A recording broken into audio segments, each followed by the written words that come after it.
pasar domestik untuk bisa menutup kekurangan dari pasar global kita? Kalau pasar domestik importnya betul-betul bisa dikendalikan ya. Saya kira dari sisi neraca kita bisa bisa menjaga neracanya. Sebetulnya kondisi sekarang juga neraca sih tidak akan jadi masalah ya, karena memang kita kan neraca setiap tahunnya kira-kira sekitar 3,2 miliar US dollar. Seperti yang kita dikatakan, ekspor turun tapi impor juga kan turun ya. Jadi dari sisi neraca sih kita tidak ada masalah. Tapi kalau misalkan ekspornya nanti terus berlanjut turun, tentu kita pasar domestik akan menjadi tumpuan. Karena sebetulnya dari sisi produksi, ekspor itu hanya sekitar 25-30% dari produk yang dijual ke dalam negeri. Jadi sebetulnya kalau ekspornya susah, asal dalam negerinya bisa digenjot gitu ya, saya kira industri kita masih bisa bertahan. Cuman yang jadi masalah kan sekarang pasar domestik juga kan jadi masalah kita. Jadi makanya kita juga mulai banyak kurangi produksi gitu. Baik, apakah untuk masalah di pasar domestik ini hanya karena impor begitu atau ada kendala-kendala lainnya? Karena impor sebetulnya, tapi impornya ini masuknya itu memang sebelum kemarin ya, sebelum ada sekitar mulai bulan Agustus ya, Juli Agustus impornya masuk banyak gitu. Dan mereka masuk sangat banyak ketika freight cost-nya turun, importnya mulai masuk banyak gitu ya. Jadi dalam negerinya penuh. Jadi ya pasar dalam negeri yang biasanya ekspor, dia kan tetap produksi, dia suplainya ke lokal, jadi pindah ke lokal. Di lokal, orangnya lokal juga tetap produksi. Di sisi lain juga importnya masuk banyak. Jadi pasar dalam negerinya suplainya sangat-sangat oversupply. Nah begitu oversupply ya sekarang posisinya stoknya kan banyak. Stoknya banyak ya akhirnya kita ngurangin produksi. Makanya kalau sekarang lihat isu di industri tekstil, sudah ada perusahaan yang merumahkan. Bahkan per kemarin saya dapat informasi dari Disnaker Jawa Barat, sudah ada perusahaan yang melay off ya, PHK sekitar 900 orang. Itu perusahaan besar. Jadi memang ini trennya ke depan kalau kita tidak menjaga pasar domestik akan yang kita takutkan di 2023 akan terjadi. Baik, tadi Anda katakan kemungkinan atau potensi penurunan hingga akhir tahun ini 7% untuk ekspor begitu. Artinya di 2023 di saat ekonomi juga diprediksi secara global ini akan melemah. Apakah penurunannya akan lebih tinggi lagi?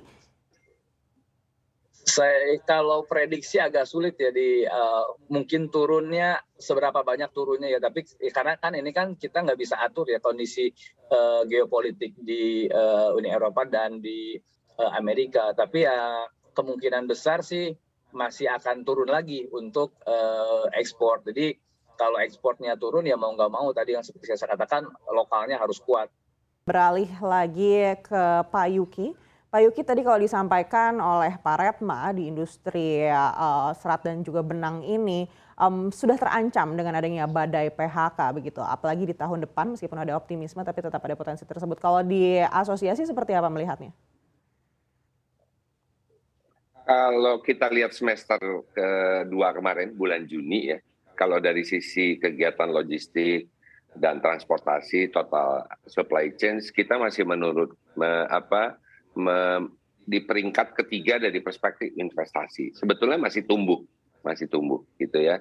Tadi juga saya sepakat sama Pak Retno bagaimana kita mempertahankan daya beli masyarakat gitu ya. Terus juga bagaimana kita bisa mendorong kegiatan ini untuk kita memberikan kekuatan ekonomi di pasar domestik. Karena kita lihat betul ya, saya lihat beberapa shipping line terbesar ya, nomor 1, nomor 2 saya sebutkan namanya, itu juga sudah mengurangi kegiatannya di Asia. Ya, jadi mengurangi kapalnya.